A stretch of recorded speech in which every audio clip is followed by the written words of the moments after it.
Hi, my name is Greg Canty, and I'd like to welcome you to the Win Happy podcast. I love chatting to people from all walks of life about their lives and their careers, about the choices they make along the way to pursue their happiness, and what winning actually means to them. I hope you enjoy these conversations as much as I do. Thanks for listening.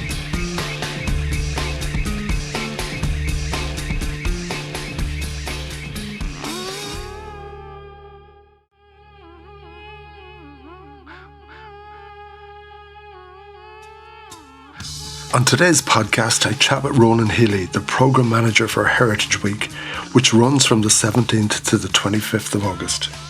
Ronan talks about his life and career and why this is the perfect job for him.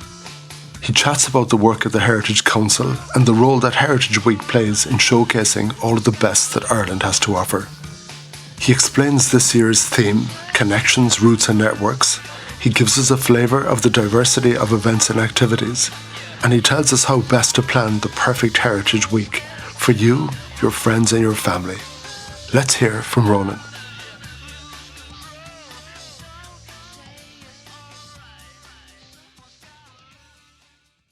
Ronan Healy, Programme Manager for Heritage Week. A big welcome to the Win Happy podcast. How are you doing?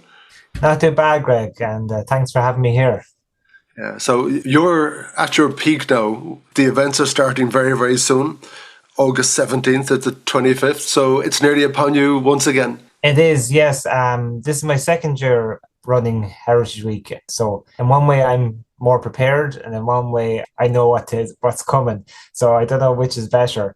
But we're almost there to the start of Heritage Week, so just a week or two to go, and most people mightn't realise that the Heritage Council who run Heritage Week don't actually run any Heritage Week events ourselves. All events are run by museums and volunteers, community groups. So it's just a matter of me waiting to see what sort of events come in. So I'm sitting on the edge of my seat or every day watching the events come in and hoping people are participating again this year in Heritage Week. And they are, which is great to see. That's fantastic. So what I'd like to do, obviously, I'd like to hear all about the Heritage Council, because a lot of people wouldn't know what its role is and who they are and everything else. And then, of course, Heritage Week itself. But before that, I'd love for the listener to get to know Ronan a little bit, and that little path that you took along your life and your career that brought you to having this job with the Heritage Council. So a question I ask everyone, Ronan, is who the hell are you and where did you come from? I don't know if I know the answer to that. I still don't. Well, I can answer the second question first easily. So I'm originally from County Offaly, a village called Cloughan, West Offaly. Born and reared there, and haven't really lost my Bogger accent. I haven't really tried either. Very proud of it. And I grew up there, spent most of my youth there, and then after going to college in Galway, I sort of drifted across between postgraduate courses and work. So I was over in England and Scotland for a while, and then came back to Ireland, and I've settled now here in East Galway. I think I'm settled as enough as it is as it can be. So that answers to where am I from, but who am I don't. That's a harder question to answer. Yeah, as you were chatting there, I've that U2 song in my head. You know, I still haven't found what I'm looking for. So yeah. I think we're always looking. I think we're always searching along the way, Ronan, and discovering new things about ourselves. Yes, exactly. Where you were living, was that in the country or was it in the town? Country, yeah, countryside. Okay, so were you farming folk? Yes and no, sort of from farming heritage, I'd say, but not. We didn't farm ourselves. So, like, some of my family were farmers. Uncle had farmland, and my father would part of it, and I'd be part of it as well. When I was younger, like they were saving hay and things like that.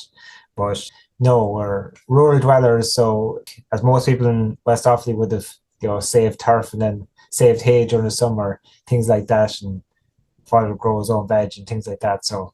Yeah, even like our Cloughan is a small village. It's, when I was growing up, with two shops, one church. I had a number of pubs, just one pub now, but even we called people from that village townies, even though it's population of a few hundred. We still categorise them as not rural dwellers, so that'll tell you. And even so, I would still categorise myself definitely as a rural dweller, even though they probably consider themselves the same, but we consider them different. Yeah, well, I'm coming to you from Crookhaven in West Cork today, and the village down below in Crookhaven Yeah. was chatting to one of the guys there, Billy O'Sullivan, and he told me there's 37 people living in the place, and he named each of them for me. Wow. That's, yeah, I can Yeah. imagine. Yeah. No, the difference being this place is right by the sea, so it's very popular with sailors. It's a big holiday spot. There's caravan parks and all that kind of thing. Yeah. So it does get overwhelmed a little bit with people at particular times of the year. But I Yeah. suspect that's not the case where you came from. No, it's not. Definitely not. No, West Offaly we definitely weren't overrun with tourist buses during the summer. What So did mum and dad do, Ronan? my dad was worked for Bonamona, so he joined literally the day after his leaving cert, and he retired 42 years later. So it's the same job his whole life. Yeah. And my mother worked for Bonamona. Well, she was a stay-at-home mother for a lot of my youth, and she went back to work, I think, when I was about 13, and she worked for Bonamona, and she's now working for the HSE, so in administration. So yeah, so it's such a contrast because I've had a few different roles or careers, and my parents, like, with my father especially, like, one job his whole life, which is, and it was the same a lot in West Offaly. Like, a lot of my people I know, their parents would have worked for either the ESB or Bonamona, and would have been there in that employment for most of their lives. So such a contrast now. People my age and younger and from Clown would be, a lot of people have emigrated, as in not even either left the country, most of them left the county. So even staying at home, there's quite a few, very few people from even my class, I could say, that have stayed around the area. Such a contrast now. And tell me the conversations around the kitchen table in your house when you were growing up. What would the topics be? Oh, that's a good question, actually. Definitely varied. Like, dad's big into sport, so a lot about sport. He obviously avid follower of Offaly and hurling especially, and also Ryan's, this parish I'm part of, Clachan and Banner together. So Ryan's hurling is a big thing. Racing he's big into, so a lot of sport chat. I mean, mother wouldn't be as, she a bit quieter, but I suppose that's where, as my mother had love history, so she'd always talk about local people in the area and, local stories, and, pass on knowledge. The other way, if you're from a rural area, if you ask your parents who's that person, is to tell you who they're related to, who their parents are, who their cousins are, and how they're related or not related to you. So I always amazed at it because I don't have that knowledge now, but my parents do that. So those are the sort of conversations we had. Yeah. Did you go to school in the locality? I did, yeah. I went to Clachan School, and then I went on to, after that, to Banher, to the convent. So the Santa Union Convent. So it's actually, they've amalgamated schools now in Banher, but there's two. There's a technical school and a vocational school, sorry, and a convent. And it's quite a unique place because it's a big enough school, but it's most famous probably for, it was a girl boarder school. Albert Reynolds' daughters went there as boarders, so that was one of his claims to fame. So with majority of girls in our year and a minority of lads, and sort of there was a bit of a contrast between the two schools because I think the more artsy people went to the convent school, and the more, people into going for apprenticeships or in more technical or even into the sport tended to go to the vocation school. So I enjoyed my time there. I remember getting tours of the two different schools just before I started them, and the vocation school had all the facilities. Obviously, had a lot of funding from government, so, like, I think had top of their end tech room and woodwork room and all that. And then the convent obviously based a lot on donations and stuff like that. Was the opposite end, but I don't know why, but I loved it more just for, it was punching up. So that's where I ended up going to secondary school there. And Ronan, growing up in a small town in the country, close to a small village, and comparing that experience to maybe some of your colleagues in the Heritage Council who would have been the opposite, growing up in the Dublins and the Cork cities and all that kind of thing. Does that country living change you a little bit? Does it give you something different?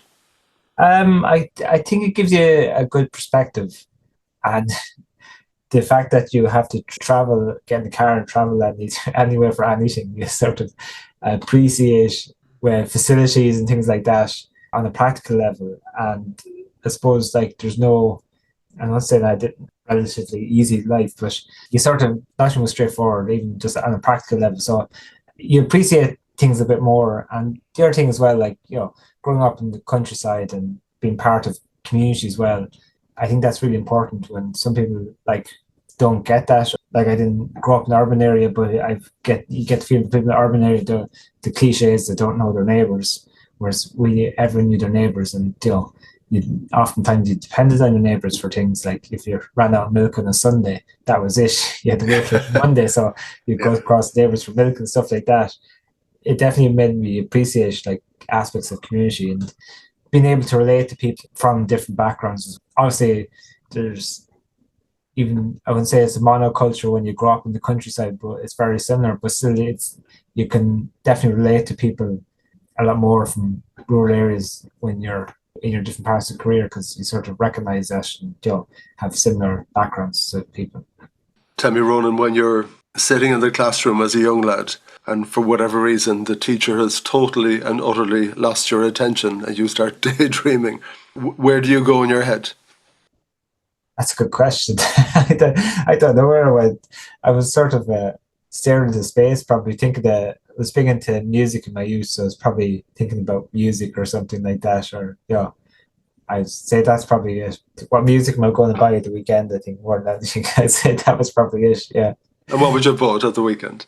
Oh, everything. I listened to everything from hip hop to classical. So even when I was a teenager, so it was amazing. Like when you think about it, because I'm old enough. I was definitely pre-Spotify generation, and just MP3s just came around as I was a teenager, and even at that to have, if you go into a music shop and you want to buy a CD, you heard if it's an album, you probably might have heard the single, but you still spend your €16 or £15 even I remember on an album, and you just take a chance. That was it, and you just hope that the rest of it was good. But it's just mad. Like whereas now, like I don't know if the last time I bought an album, I can't even remember now. But it's such a contrast. So like I was big into my music, and that was a big thing for me. And like playing music and everything, I really enjoyed it and doing stuff like that. And so that's probably where most of my excess income was spent on. Yeah, I was that soldier as well. Yeah, Isn't it funny because in those days, people had a music collection. yeah, And you'd go to their houses and I'd be, okay, oh, you have records, you have CDs, and you've nothing better than browsing through their collection to get a sense of who they were. It kind of told you a lot about that person. And I don't know what you do now. Do you just look at someone's playlist and Spotify? yeah. That's it's it. kind of different. That's true as well because I was a big fan of. I used to make mixtapes and stuff like that for friends and stuff, and was big into that sort of thing. So I love doing that, like guessing people's taste, like trying to predict what they'd like, based on my own collection. So I love that. And career-wise, where was your head? What did you plan on doing to begin with?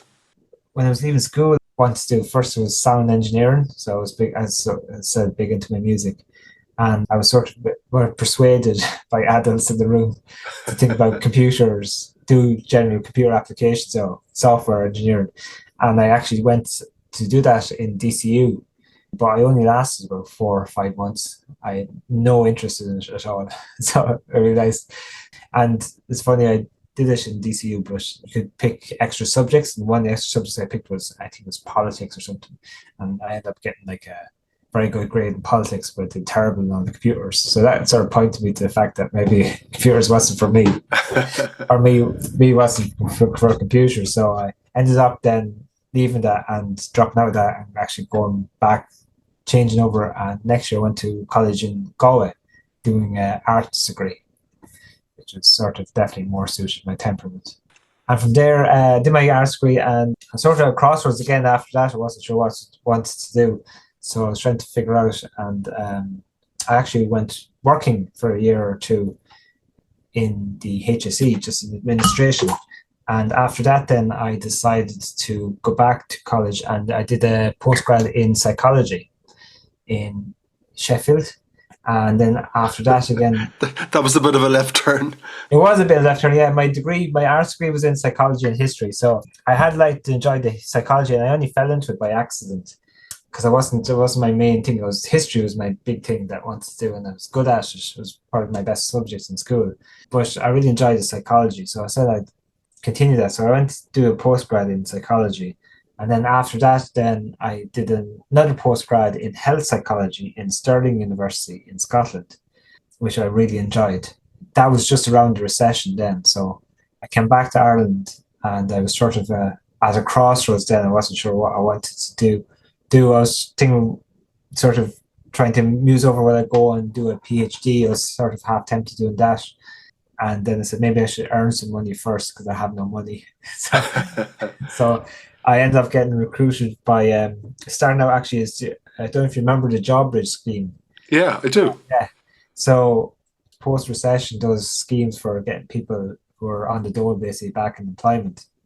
So a company hired me, Eurostar, so nothing to do with the train in Galway, and they were looking for someone with psychology background to run their online community. So they're developing like boards and Reddit. So they're developing an online community for software people, ironically, and they're looking for someone with psychology background to run it. So they found me basically, and I found them, and I joined them then, and they ended up offering me a permanent job, and I ended up staying almost 6 years with them.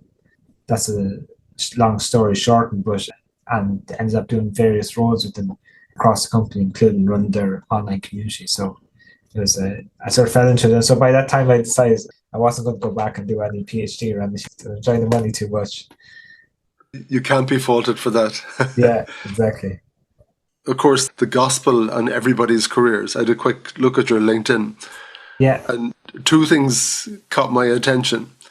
You were with the Irish Centre for Social Gerontology. Gerontology, yeah. And I thought to myself, what in the name of God is that? That's a good question. Did you ever figure it out? I did, yes. It's a very good academic name for what basically is a study of older adults, social aspects of being old in the community, basically. So gerontology is all to do with a lot of the research is around loneliness, adults in the community, engagement, older adults engaging with each other, and sort of economic aspects of it. So I worked then as a research assistant after I finished my master's in Scotland. And we actually did a few different research programs. One of them was for Active Retirement Ireland, I remember. It's very interesting stuff, actually. It's all older adults. I hadn't, to be honest with you, Greg, you said before I took up that job, I'd never heard of social gerontology either. So it's all new to me as well. So I learned a bit on the job, but it was very interesting. Just the whole aspect of being an older adult, and like there's all this sort of academic, I want to say industry, but research on being older and how people age, and how to age well and everything. I thought it was very interesting because you never think of that as an area that people would research or want to create programs around, but there's a lot of work on it and how we should age well. And of course, it all makes sense now as most people have a longer, older age. Mid-60s is not old anymore, and people then tend to live, 20 years at least. Most people, the average age, I think, is mid-80s now, life expectancy. So people then live a good 20 years after retire. It's a long time to fill, and it's interesting for the research in terms of how best people can make the most of their retirement and being an older person, and that there's third aspect of life after retirement. So I was really interested. So when it comes to retirement, you have the code cracked. You know all about it. I don't, yeah. I think my father has a code cracked. He's just retired for 2 years, and he's never been as busy. Like, he has lots of interests. And fair play to him, yeah. Yeah, so I think that's the way to do it. Is don't be. One thing I picked up is don't let you be your job or your job be you. Yeah. And have something else out of that. Do you know what I mean? So, that's kind of good life advice. And yeah. I spot as well you were a tour guide at Clonmacnoise. Yes, I was for a few summers, yeah. Yeah, so, that was good fun, I'd say, was it? That was brilliant fun, yeah. It's a lot of fun. You meet the most interesting people, and you never know. You do a few tours a day, and you never know who you meet on these tours or what sort of questions you get. And one day you'd have Italian teenagers over for summers who had absolutely no interest in medieval Ireland. And then the next day you could have Swedish historians who came over especially to visit the site. So you'd have to be on your feet every day. A lovely atmosphere, and even the site itself is amazing. It's one of the most underrated sites I think in Ireland to visit, and most people it's not appreciated enough. Even it's I would say even in people in the locality where it's not far from me in West Offaly. It's just on the border between Offaly and Galway, right on the Shannon there. But really underappreciated site, but it's great fun to work in. I mean, you're kept busy every day, and the engagement you have with people, and I think one of the most enjoyable jobs I had in terms of job satisfaction because everyone you meet is on their holidays. There's very few people that are miserable coming into club nights. They're all generally happy because they're on their holidays. They're want to visit this place. They deliberately came here to see the site and want to learn about it. So, you always met people in good humor. So it's very engaging. Yeah, I was chatting to some of the tour guides in Nannaneagle Place in Cork. We did a lot of work with them actually, including producing a podcast series. Yeah. But the tour guides, I was chatting to them, and it's very tempting, I think, for places like that to record some audio. You buy the headphones and you press play and it takes you around. Yeah. But that doesn't take into account whether you're talking to 7 and 8 year olds, visitors from local visitors, visitors from overseas. You're not looking at the professions of the people. And the tour guide was saying to me, he said, they've got a basic script in a story, but you have to change that all of the time according to who's there. So you're obviously not going to give the same spiel to 8-year-olds as you will to someone a bit older and everything else. So it's actually really interesting. Because we were given great freedom there. No tour was the same, so it depended on the guide you had. There'd be 6 or 7 guides there. We're all told to make up our own tour. So it was fascinating because I'd go listen to the other guides' tours, and they'd have a completely different focus to mine. And it's just really interesting the different things that people pick up on of a site. And as you said, visiting a site like that, like you said, it's great to get the information if you just if we handed a pre-recorded tour, but to have people interact with. And I think one that's really good things about especially the OPW sites, but other sites like Nannaneagle as well, is to have the person there that you can ask questions to and that they can change the tour. Is great. I guess part of it is imparting information. But the best way to impart information is to keep it relevant. And Yes. I suppose the tour guide, in a way, there has to be a degree of entertainment in it, doesn't there? It does, yeah. It's funny because I wouldn't call myself an extrovert, but I was always conscious of that, and I would always have a few jokes on my tour as well. You have to keep them entertained because if you just spill out the facts, people get bored very quickly. And on the other end, if you just try to make them laugh, they're there to visit the site, not to be not for a stand-up routine either. So you have to get the balance right. But yeah, it is part entertainment, and part information, which I did enjoy the challenge of. Yeah. So best part 2 years ago, then you saw the job ad for the program manager for Heritage Week. Yeah. Did you know all about it at that stage, or did you think, yes, that's me? Yeah, I did because I was as I said, history is my interest, and I definitely I would have been a Heritage Week anorak before the job came up. So back when they used to print a full printed guide for the country, I would be one of those people who would have picked up the guide and tabbed whichever events I wanted to go to, pick them out and have the book ready to go as my Bible for the week. And for a lot of people in the country, Heritage Week is, if you're into your history and heritage, Heritage Week is it's your Christmas. It's what the Galway Race Week is to racegoers. It's your week where you get out, get to see different sites, get to learn about places, learn about your own area even. And so I was the exact same situation. So when this job came up, I thought this is a job I really want, and I was lucky enough to get it. So I was really blessed with that. Yeah, because in the middle of COVID, I was asked to produce a series of podcasts for the Heritage Council. And I'll be quite honest, when it came to the word heritage, I kind of had a vague idea what it was, but I didn't fully embrace the A to Z of what that included until the different topics were given to me every week. And Jeekers Almighty, one week you were talking to the first coins in Ireland, and the next week it was something about St. Patrick. The next week then it was talking about vegetation and things like that. I was like, wow, Yeah. it's so diverse. So could you explain to me who the Heritage Council are? And Yes. then the role of National Heritage Week then as part of that. Yeah, sure. So the Heritage Council was established by under the Heritage Act in 1995. And so that was Michael D. Higgins, sorry, he was the Minister for Arts, Culture and Heritage at the time. So we're celebrating our 30th anniversary next year, actually. The council was established as a public body, and its mission is to develop understanding of the contribution that our heritage makes to, our economy, to our social well-being, to our environment. So the main role of the Heritage Council is to advise, educate, and raise awareness of heritage. And within that, the Heritage Council run wide spectrum of programs, runs a grants program, which is very popular with community groups every year and different other groups as well. It runs a heritage in schools, which it gets heritage experts to go into the schools, into primary schools, and teach children about these heritage experts, teach them about their skills or their background, and educate them on different aspects of heritage.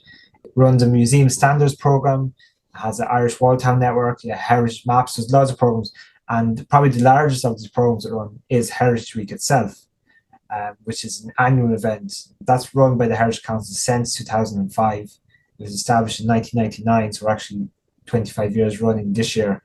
And it basically is probably the public aspect of what the Heritage Council do. And it's a way for everyone to celebrate our built, natural and cultural heritage, which is what the Heritage Council cover. And most year, obviously, it's been run for 25 years. So it's been growing every year in terms of attendance and the number of events. So speculatively, between 100 to 300,000 people take part every year. So it could be called Ireland's largest festival, though we don't claim that. And the number of events has been hovering around between 1,500 and 2,000 events across the 32 counties. We're aiming for 2,000 events this year, so it's a huge event across the country. 9 days of activities, and you could go from like where you are in the south tip of Cork to the whole way up to the north coast, up to Donegal or down, and you'll find an event in most villages, towns, across the landscape, in churches, in castles, in gardens. There'll be events on. So it's an amazing week of festivity in terms of what happens and events that take place. I think people that are into it really love it. And then if you're a casual interest in your heritage, or you're just looking for something to do, I think there's always something to do for Heritage Week as well. And people appreciate, I think, learning a bit about their community and learning about either the history of your community or learn about the people, the skilled people in your community. It's a way for them to showcase what they do. The different people that have skills, from some basket making to traditional store building. And these people live within our communities. And often people don't realize that hobbies, I say that in quotation marks, that your neighbours might have, that these traditional skills that people are keeping up. And it's a great opportunity to learn about that and meet your neighbours as well. So, as you said, Ronan, you don't run any events, but you run the framework really to allow all this to happen. Yeah. So we organise training for anyone who wants to attend, for event organisers.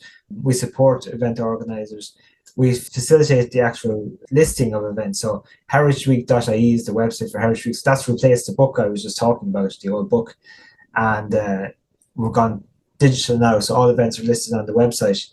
And that's where people can find events. So that's how it's changed in one way. You effectively run the framework. That's it. Allows all that to happen. And we promote Heritage Week then as well. So we run a national media campaign across. So we tell the whole island that Heritage Week is happening, but we leave up the actual events, we leave up to organisers. The other thing we do is we don't come up with a theme. We suggest a theme for people that actually comes through Europe because we're part of this is the equivalent of me in most countries in Europe. And together, collectively in Europe, we decide a theme for each year. So we suggest a theme to event organisers, and it's a way to get for them to get inspired as well about Run Heritage because most of the organisers are returning organisers. They tend to do it every year, and it's they tend to do it because it's showcase what they do in the community, where there be local community activists, or they might be running a local museum, or they might be just heritage experts. But they always use the theme as good inspiration to change and look for new ideas in terms of exploring localities and sharing what they do as heritage experts. And what's the theme for this year? Yes, the theme for 2025 is Connections, Roots and Networks. 2024 even. Sorry, 2024. Thank you. You're planning next year already. This year is done in your head, I think. It is, yeah. I'm not far off. Yeah, it really is. It's like the old what you do for the rest of the year. It's like, I'm already thinking about next year. You probably are. Yeah, I'm sort of in one way. But yeah, the team's Connections, Roots and Networks for this year, for 2024. And it's about how we connect to each other. So it's not just the physical connections of routeways or railways or roads. It's also about the social connections we have and the cultural connections we have. So everything from the Irish language to traditional dance to the social connections to bring together. And also the other part of it is networks as well, in terms of like the networks to bring us together. So everything from hobby groups to being part of different communities. It doesn't have to be a physical community, but maybe it's a cultural related community. And we want people to think about that in terms of how they might organize events and bring events for people and think about how we connect to each other. It's funny, Ronan, down here deep in West Cork, the little village close by is a place called Goleen. Yeah. And one of the neighbours, and exactly what you were saying, like when you're living in your housing estate in the city, yeah, you don't really interact to that level. You're polite and nice and all that kind of thing. Like we have lovely neighbours next door to us, but beyond that, not really. But here you get the little WhatsApp message. We'll be seeing you on Thursday night for music night in O'Mara's. Yeah. And you go down there and there's the bodhrán player and the fiddle player and the storyteller. Then there's the two young lads with acoustic guitars, and cheekers almighty, it's a night full of music.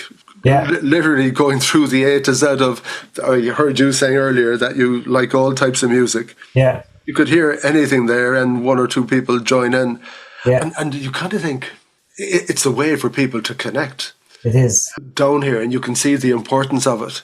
And of course, there's no bother then when someone knocks on the door looking for the bit of milk or whatever. Yeah, exactly. I think it's like similar to that, like Heritage Week itself is, as I said, there's people in the community that have these talents, whether it be music or whether it be basket making or lace making or whatever. And you don't realize they have these talents at all. And you have no idea until you spot them at an event for example, for Heritage Week, or like you said, a session down in the pub or something.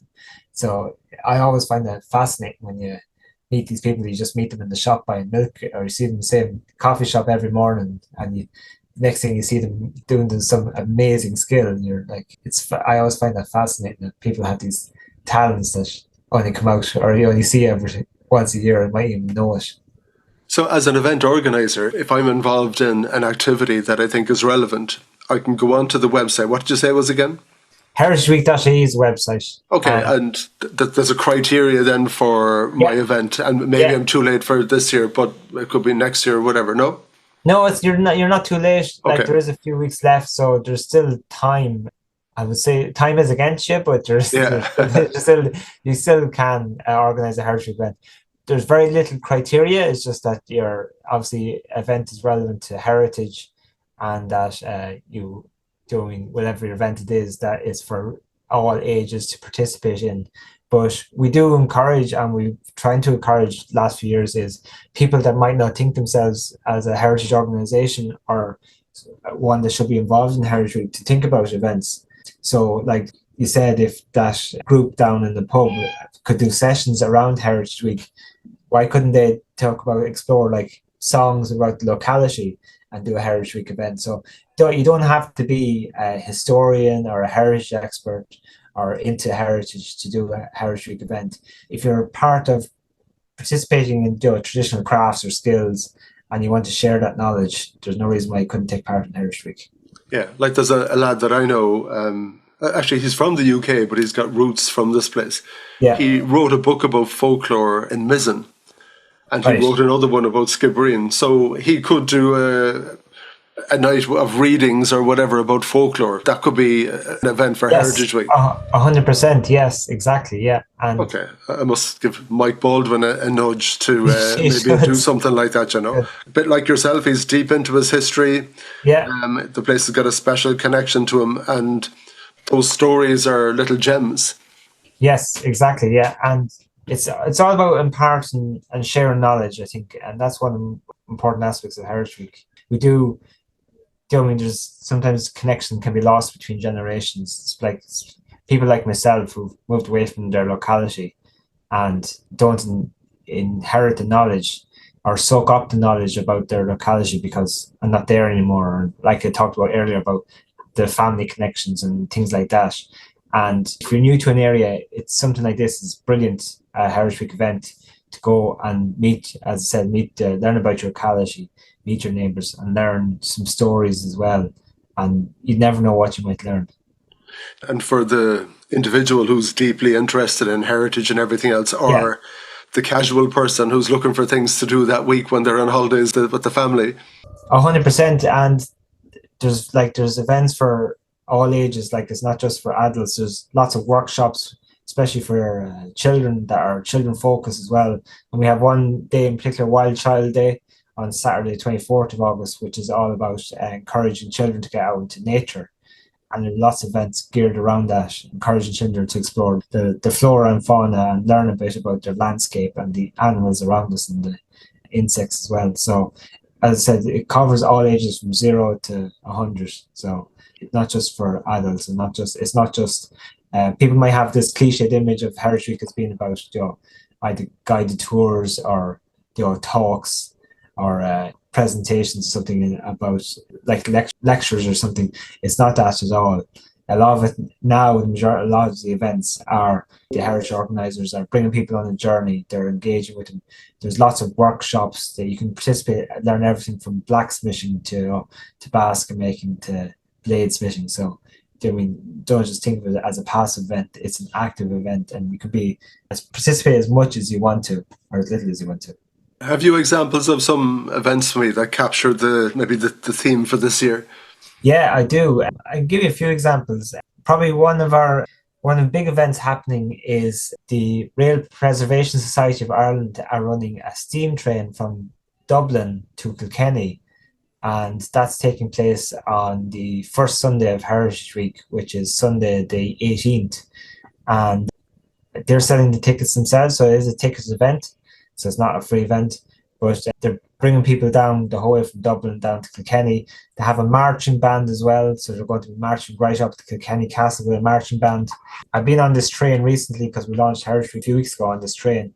They have a amazing dining carriage. They have a bar carriage, and the only draft Guinness you can get on a train in Ireland. It's amazing.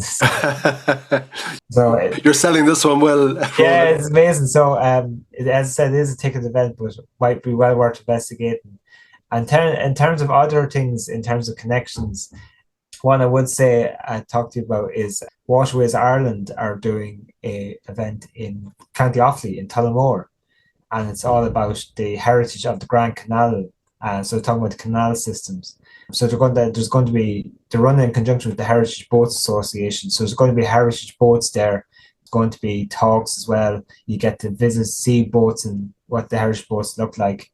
And there's going to be a presentation and a showcase of boats, as I said. And that's on the final Sunday of Heritage Week on the 25th. And another event sort of on the linking connections and routes is in Chiclare in Ireland. I don't know if you've ever heard of it. It's on Loughree in County Roscommon. So this is a famous, well, if you're from that area around Loughree, medieval site, church site, and it's quite hard access. It's not too easy access. So, and it's managed, I think, by the MPWS because there's Irish breed cattle there, and there's also the old Loughree goat, is there as well. So you get to see both flora, fauna, and learn a bit of history as well, which is very interesting. That's on the 23rd of August. So that's a boat tour as well. And a few other things I mentioned as well, just in terms of networks and things. There's a wall town network throughout Ireland. So any town that has historic wall towns will be, as part of this network, running a wall town day. I'll give you an example, like there's one in Athenry, Galway. A big one is in Bandon in Cork. And they run events on the whole way through Heritage Week. So from the 17th right up to 25th. I think 24th and 25th will be the big days for them in terms of events. So if you're down by that part of the country, there's lots of free events on. The Family Fun Day is on Sunday 25th, so there's a lot of stuff for kids on that day. So well worth checking out. Graham Norton is doing the guided tour down there, isn't he? Yes, he is, yeah. There you go. Guaranteed. So, yeah, I'll take your word for it. Yeah, but it just gives you a range of ideas, like in terms of the sort of stuff that goes on. Like that's just, I've just picked 4 events there. Fantastic. And we're expecting about 2,000 events to happen, so that'll just give you an idea. Like you could, from 8 a.m. to midnight, you could do an event. Been doing multiple events every day if you really wanted to for Heritage Week. So there's plenty to enjoy. Yeah. And all the events are listed on the website. And if people want to follow you on social media, there's updates the whole time about new events being listed and everything else. Yeah, the events will be added right up to the start of Heritage Week itself. And if you go on heritageweek.ie, that's the website, and you can actually create your own schedule of events. So if you just look up, you can basically, similar to Twitter or X, you can heart events. And once you have hearted whatever number of events you want, you can actually click on my event schedule, and you can actually print that off or email it yourself. So you actually have your own personalized schedule for the week. So you can actually plan out your whole week for you, your whole 9 days if you want. That's pretty cool for anyone who wants to get a bit organized. That's amazing. Ronan, best of luck with the week. So before I let you go, I have to talk about happiness. Oh, yes. You're on the Win Happy podcast. What's happiness to you? That's a good question. It's probably when my happiness is when I think I read about, I remember back to my psychology research about the moment you realize you're happy is when you recognize that you're happy. That's the moment you're not. That's when we start to be unhappy because you just recognize I'm happy now. So probably the best moments, or when I am happy, is when I don't recognize I'm happy. You know what that usually involves might be. It's probably some of the cliches: walking with my wife and dog, or out with friends. Probably going out in a day and not having a care in the world, not thinking about anything. That's probably when I'm happiest. So having no plans or no agenda and just being free in the wind. That sounds pretty idyllic. And how about winning? You know, you in your life, have you kind of goals, targets? What does winning look like for you? That's a funny question because I'm a bit of a contrast. Like I sort of, I'm very determined in one ways, and then other ways I just like let whatever way the wind takes me, I'll just go along with it. So yeah, I suppose a few goals in my life. I'm happily married and a homeowner, which is great, and have settled in one way, but like just those goals in terms of career and everything I'd like to achieve. And in terms of, I suppose I don't think of like concrete goals. I'm always aiming for maybe contentment more than happiness, and to live a full life and to contribute something. That's probably, it's a very broad goal, but contribute something, leave something behind. I think you always think of, I think the older you get, I'm not saying I'm old or anything, but I think you start to reflect on legacy and things like that, and like having made a contribution to the world. So one of my goals in life is to make a difference, hopefully improve people's lives. Like some of the jobs what I've done, like from tour guide or event manager or whatever, or research assistant, you hope you made a small difference to, it might be just people's days, just made them, left them leaving the site with a smile on their face. So if I can achieve that on a bigger scale, I'd be very happy. That's cool. I like that. One last question for you, and I've actually never asked this question of anyone before, but for anyone who's city slicker, living in any of the big urban centres around the country, and they're in that big race to try and get a house. You mentioned home ownership. We all like to have our own four walls around us. And if one of those options is moving to a small town out the country, maybe they can do a bit of commuting and maybe some hybrid remote working. What would your biggest selling point be for that quieter life, living out the country, you know, near a small little town with one or two little shops and a pub or whatever? What would you say is the best thing about a life like that?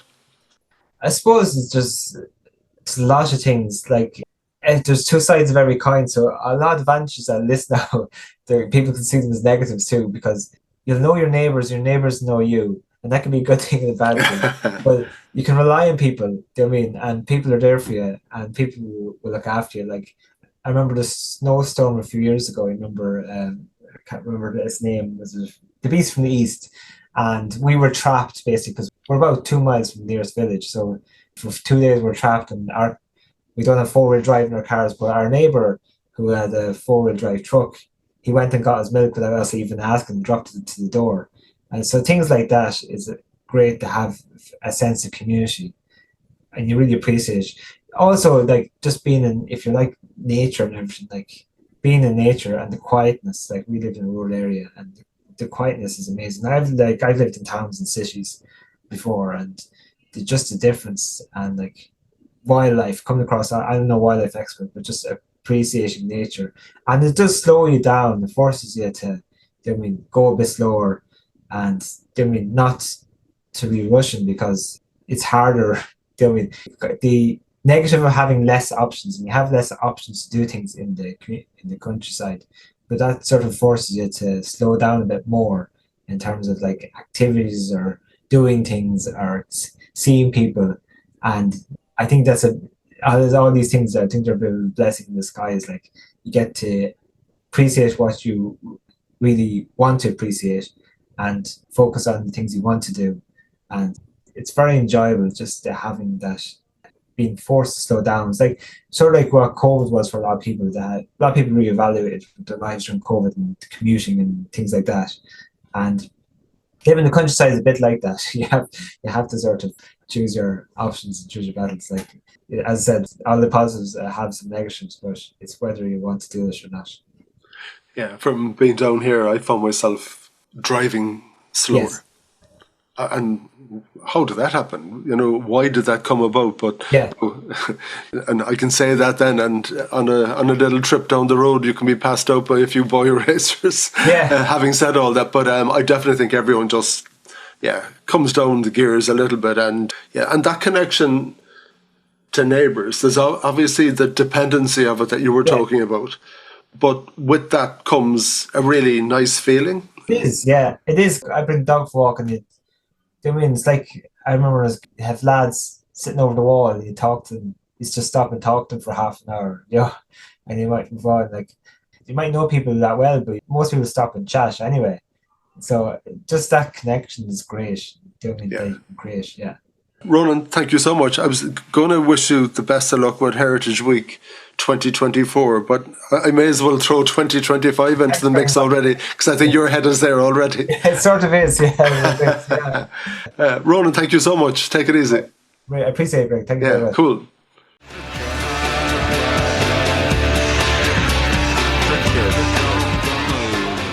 Thank you for listening to the Win Happy podcast, which has been brought to you by Fusion Communications.